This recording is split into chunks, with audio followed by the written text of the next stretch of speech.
I've lived here for 12 years, and my business, Verdmont, is a small bed and breakfast we've grown over the last 9-10 years.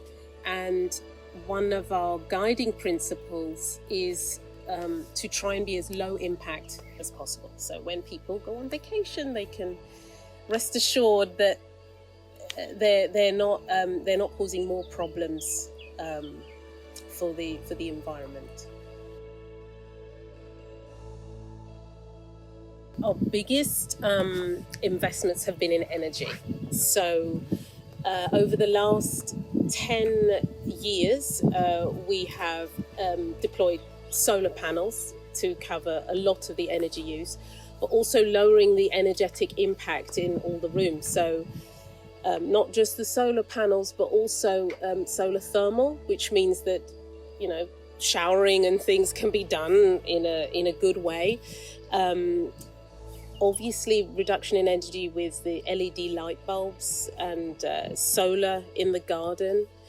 The other thing we've done for the winter heating, which is really important, is a heat pump, which means that we've lowered our emissions by 80% because it's just a super efficient system and a very good way of heating. So with regards to energy input, on top of that, we also offer EV charging. Water. Okay, so that's a more tricky one in an old build, because if you had a new building, you can obviously take rainwater and grey water and recycle those. So we've actually had to hack our house a little bit. So what we've done is we've taken at least 3 bathrooms offline, in that they can actually use collected rainwater and grey water from the laundry, because the laundry in a hotel is enormous and it's really water consumptive. So we've actually done a system where we can collect that and use it just for flushing and irrigation. We obviously use very low impact ecological detergents, so there's no danger when you put those out into toilet flushing or irrigation. They're not going to do the plants any harm. We also have a really massive water cistern to collect for irrigation as well, which also services the pool if we have an emergency where you can't top up the pool or you can't have any water. The other thing we did was install a mini lake and a mini pond, which, yes, it's for water collection in a way because it collects rainwater, it's from the roof.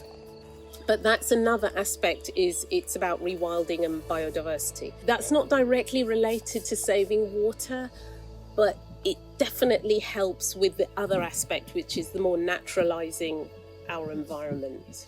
So, and yeah, we've done the obvious basic things like installing shower heads that have low flow and that sort of thing as well. Each room is obviously not a cookie cutter. They're all very, very different. Most of the pieces have actually been secondhand and recuperated.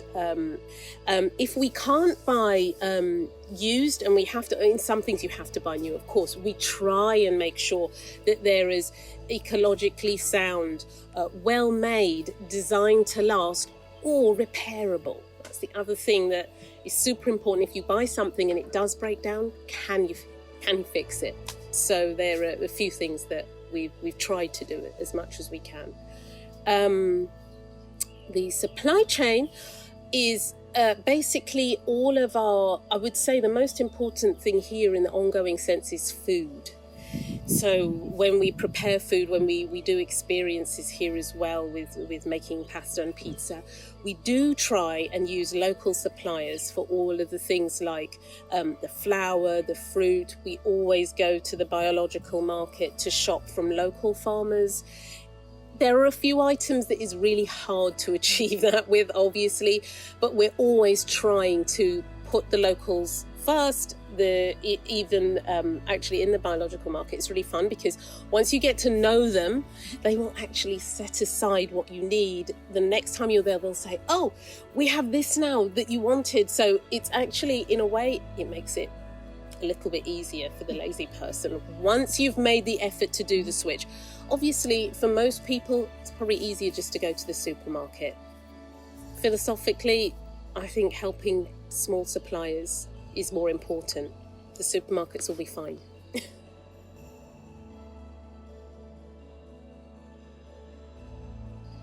I think in general, in all industries actually, we're in a time of change. So I would say the most important thing is obviously to make yourself aware of all these issues like circularity and sustainability. And once you're knowledgeable about them, don't be afraid to speak out, because there are a lot of people who maybe they've been invested in their business and they haven't even considered this as something that they should be investing in. Maybe they're a little bit older and it's never really occurred to them that this is a change they should be making. So I think the real value of young people, from my perspective at least, this might not be for everyone, but from my perspective, is that they can bring fresh eyes and they can bring energy to all these things that we need to do, because it is a big change. And I think the main point is that a lot of people haven't even considered they need to change yet.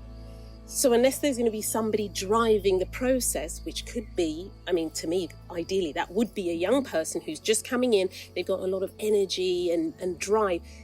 That's the perfect person to actually guide organizations forward, because at the end of the day, the young people, they're the ones that are going to benefit the most from this as well. Beautiful.